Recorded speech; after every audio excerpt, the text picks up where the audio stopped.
If you're planning a trip to Zanzibar, I already made a video covering all the basics, visas, money, safety, and more. But this one is for those who want to go deeper. These are the things I wish I knew before I went. The reality behind the beaches, the history that left me speechless, and the lessons I'll carry forever. Hello, my name is Aisha. I travel the world with cerebral palsy, sharing the real side of expat life, honest travel tips, and my journey towards multiple citizenships. At 46, I left my career as a utility director and moved to Panama. 31 countries and counting, I'm proving life abroad has no limits. Before I ever stepped foot in Zanzibar, I pictured dreamy turquoise water, white sand beaches, and endless resorts. And yes, that paradise does exist. But what I wish I knew is that Zanzibar is so much more layered and complicated than the images you see on Instagram or in travel brochures. In this video, we're going to cover resorts, go beyond the resorts. We will discuss pride, history, cultural sensitivity, respect, infrastructure, and more. What struck me most was the contrast. On one side, stunning resorts with every luxury you can imagine. But to get there, you drive for more than an hour through areas many would call underdeveloped.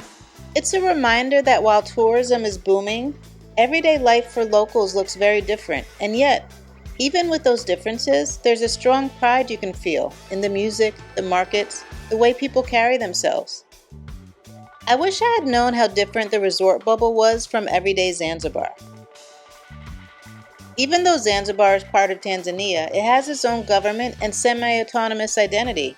My guide spoke passionately about their history and culture, and that pride is contagious. I'm proud a lot.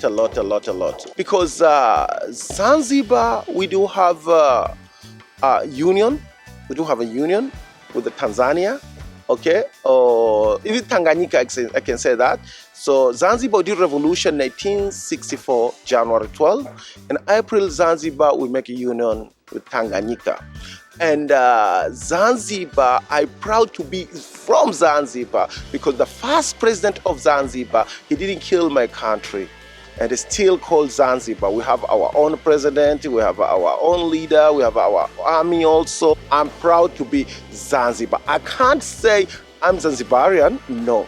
I have to say I'm Tanzanian. Because Zanzibar, we don't have our own passport. We use a union passport. So, but I'm proud to be Zanzibarian. Zanzibar also carries a dark past.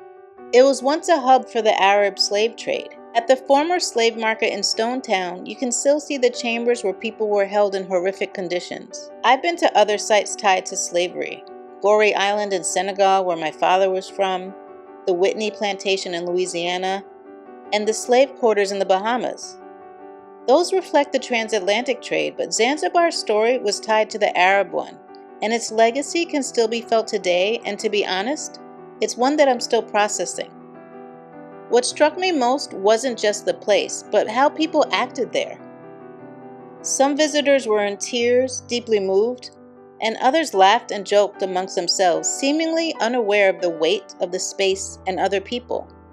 You see, for many in the Black diaspora, this site is personal and painful. It's sacred ground. So if you visit, and I hope you do, please just go with respect and awareness for those around and what emotions they might be experiencing. I wish I had understood how heavy the Arab slave trade legacy feels here before I arrived. That mindfulness extends beyond history. Zanzibar is predominantly Muslim. You'll hear the call to prayer,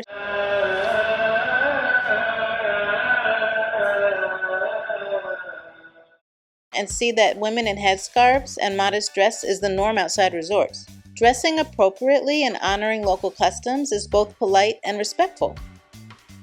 Now, for the practical side, the electrical system is weak and power outages are common, even in luxury resorts. During my stay, the lights went out multiple times, though the generator at my resort kicked in quickly after each outage. Wi-Fi can also be a headache. An upload that would take 20 minutes at home took me hours here. If you're working remotely, plan for patience. I ended up trying again at night, which gave me more success. One of my biggest regrets was not exploring more. I wish I had taken a ferry to the mainland or visited the smaller surrounding islands. Focusing too much on the resort meant I missed out on deeper cultural interactions. On the beaches, you'll also notice men dressed as Maasai. Some are genuine Maasai, but many are not, and it's become part of the tourist scene. Just be aware that it isn't always authentic, but can be cool at the same time. I did get to shop in a local market and donate food to an orphanage, but I needed more time to balance rest with exploration. I wish I had carved out extra days to go beyond the main island. Here's the truth. Visiting Zanzibar changed me. The beaches are beautiful, but what stayed with me was the weight of its history and the pride of its people. It wasn't just paradise, it was a layered, humbling experience. So those are the things I wish I knew before visiting Zanzibar. It's a place of breathtaking landscapes, deep history, cultural complexity, and everyday challenges. If you go, enjoy it all with open eyes, an open heart, and respect for its people and their stories. If you're still in the planning stage, don't miss my other video on what you need to know before going to Zanzibar. It's packed with tips that will make your trip easier before you book that flight. Until the next adventure, watch this one up next, and remember, the world is yours. You just have to find your place in it.